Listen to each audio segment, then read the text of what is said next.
Thank you for joining us and for your interest in the Doctor of Nursing Practice program. I'm Dr. Ruth Rosenblum. And I'm Dr. Michelle Hampton, and we're the coordinators of the San Jose State University DNP program. We'll be giving you an introduction to our program and hope to answer any questions you may have. In its years of existence, the DNP program has truly improved the quality of healthcare throughout the state, and we're confident that the DNP at SJSU will continue this trajectory. Located in Silicon Valley, our program embodies the energetic, innovative ecosystem where we live, work, and play. Our mission and vision, the full text of which are on the slide, solidify our dedication to this dynamic idea.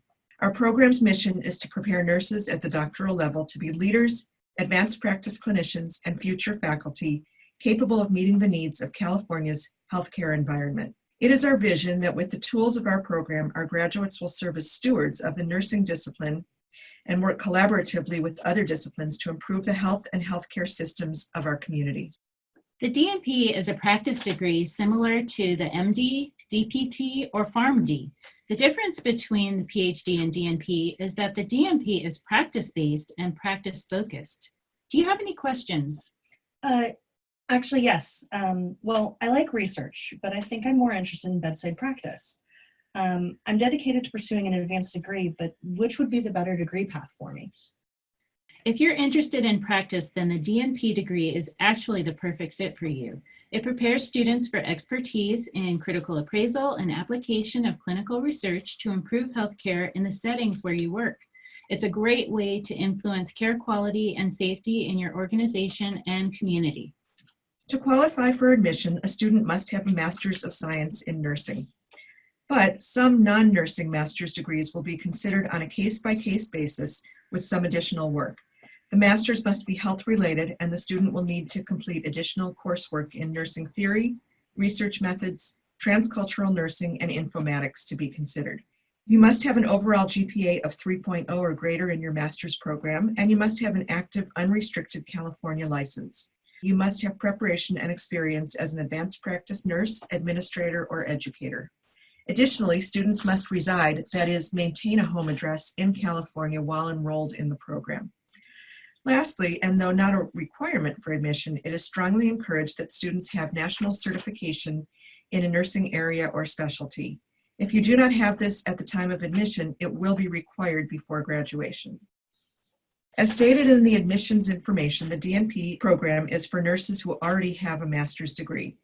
There are 33 required units with 2 elective teaching units, and there are required practicum hours. For the practicum requirement, students are expected to complete 1,000 post-Baccalaureate hours. This includes relevant APRN education.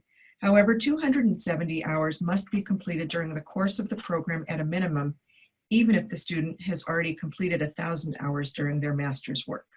The program is 5 semesters long, or about 23 months long. Students complete the program as a cohort and can expect a fall start with 1 on-campus, on-site intensive each semester, with frequent use of Zoom to communicate with peers and faculty during the remainder of the semester. Courses are offered using the Canvas learning management system, and students will receive training in how to use this modality at orientation. Much of the program is asynchronous. However, there are various opportunities in which synchronous engagement with faculty and other students is expected. Are there any questions now? Yeah. Can you talk more about what Canvas and Zoom are? Both Canvas and Zoom are programs provided free by San Jose State University. The best place to get more details would be our website at www.sjsu.edu/nursing/program/DNP. There you can see details and links to quick cert guides. Another question. Yes? How much time are we actually going to be spending on campus? Just 1 or 2 days per semester, which will be at the beginning. This image outlines the roadmap of the entire program. As you can see, there are 3 courses each semester. Each enrolled student will be expected to take all 3 courses. There is no part-time program available. The 2nd, 3rd, 4th, and 5th semesters show a 4th course. That is the practicum course, and will be taken based on individual requirements for practice hours, those 1,000 hours required for graduation discussed a minute ago. In the curriculum, there are 2 education courses along with an elective teaching practicum, which are for students seeking the DNP in order to teach in a clinical or academic setting. Throughout the program, there are various checkpoints where you will discuss your progress with your program advisor. After the first half of the program, students should be making progress in the following areas: national certification, electronic portfolio, and clinical hours. The doctoral project is the culmination of your doctoral work in the DNP program. Your project will show systematic, rigorous research application on a significant professional issue. You're expected to contribute to a practice or policy improvement, and you are expected to exhibit command of the research literature and demonstrate mastery of your area of study. You will also be expected to submit to the Institutional Review Board for approval, with the final deliverable being an in-depth paper and a publishable article. Any questions? Yes, question. How do I go about choosing a topic? First, talk to your supervisor to identify priorities of your agency. Second, find something that you have a passion for or that you can develop a passion for. This is something you'll be working on for 23 months. We do have some examples of doctoral projects, including educating Latino or Latina teens before getting their driver's license about tissue and organ donation to improve community awareness and increase donation rates in the Hispanic community. Exploring ways to improve healthcare access for the homeless population in Merced County. A pediatric respiratory care curriculum for emergency department nurses. And stress in new graduate nurses. Can they sweat it? A correlational study of exercise and stress in new graduate nurses. We're fortunate to have a former student share her doctoral experience and answer some questions for you. Rupali Patel is the Administrative Director for the High Risk Infant Follow-Up Program at Santa Clara Valley Medical Center and Director of the Bridge Program, where she's responsible for improving the follow-up and transition home of high-risk infants. Her favorite thing about her job and involvement with the High Risk Infant Follow-Up Quality of Care Initiative is participating in causes that help to improve the quality of care to our most vulnerable populations. She is motivated every day by the patients and families that she serves and by her amazing colleagues. She previously worked in the NICU at UCSF and Santa Clara Valley Medical Center. Her educational credentials include a DNP from San Jose State, a Master of Science and Pediatric Nurse Practitioner degree from UC San Francisco, and her baccalaureate degree also from San Jose State. She is also a certified public health nurse and also has an IBCLC or breastfeeding certification. Welcome, Dr. Patel, and please tell us about your experience. Thank you for having me. It's an honor to be here and to speak to all of the DNP students today, or future DNP students.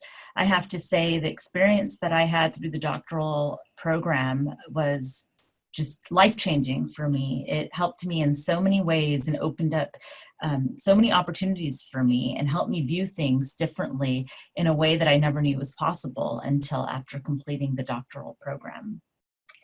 We've had a couple of questions from prospective students, and so I'm going to ask you. The first one is, what were the biggest challenges for you as a doctoral student? That's an excellent question. I feel like when you join any program, there's always a fear of unknown and not knowing what challenges you may or may not face. And so I think just going into it with open eyes is going to be very helpful. For me, one of the greatest challenges was time management and organization. I can say that there are different challenges for different people, and I can speak to the other challenges that my colleagues faced during the program. But for me, it was basically balancing working full-time with being a full-time mom and, being in the program full-time. And I think what helped me deal with that challenge was realizing that I was going to put my all into this program for the 2 years and semester that it was required to do so of myself, and realized that I really needed to every day set aside a chunk of time that I would be able to work on my coursework, so that way I wouldn't fall behind with all the other competing factors that I had in my life at that point. When it comes to challenges that my colleagues faced, I can say going into the doctoral program, I actually had a very laser fine point focus on what I wanted to do. My passion was about high-risk infants. I knew exactly what I wanted to research and what I wanted to further study. I do know that coming into the program, some of my colleagues were still going back and forth about what their project was going to be and what their focus was going to be. And I think that the longer it took for those to figure out what that was going to be, it actually became more and more difficult as time progressed, because all of the coursework tends to build on itself. And when you have an area of focus that is already outlined for you, or something that you know that you want to invest time in, all of that work that you're doing in that course, in those other courses, can be used to help write your doctoral project paper. But if you don't know what you want to do, you will still overcome those challenges, but it will be difficult for you just because you may be repeating work that could have been used towards your doctoral project. Thank you so much for that response. Next question, what was surprising to you? That's an excellent question. I think the most surprising thing to me was the amount of information I was actually able to absorb and implement and apply to practice. I think I thought coming into this program, oh, I'll be able to publish research and actually, perform research. And I realized it was much more than that. I was able to practice as a professional when I was done with this program. I really viewed things completely differently. I realized the importance of evidence-based practice in everything that you do. I realized the power of influence with your peers, the ability to encourage others to pursue a higher degree. And through those experiences, I feel that I've been able to give back not more only to my community, but also to my profession and to my job and the high-risk infants that I serve. I feel that this is such a valuable degree, and it's something to be so proud of, because you won't only just use it to publish, hopefully, but you're going to use it in your career, and it will help influence future generations of oncoming nurses. And it's a great honor to be able to do so. That's very inspiring. Thank you. Now to some nuts and bolts. Can you really manage the program while working, and how did you do it? I have to say it is difficult, but it is doable. I think I'm a perfect example. I was working full-time, and I was in the program with a 6-month-old when I first started the program. And I really do believe it is prioritizing your time and making sure that you do put in time to this program every single day, and going into the weekends knowing that some of those weekends are going to be spent, doing literature reviews and reviewing the literature and working on your coursework. And I think if you go into it with the mindset that you are going to need to prioritize time and you're going to need to do it every day to not fall behind, it is very much manageable and doable.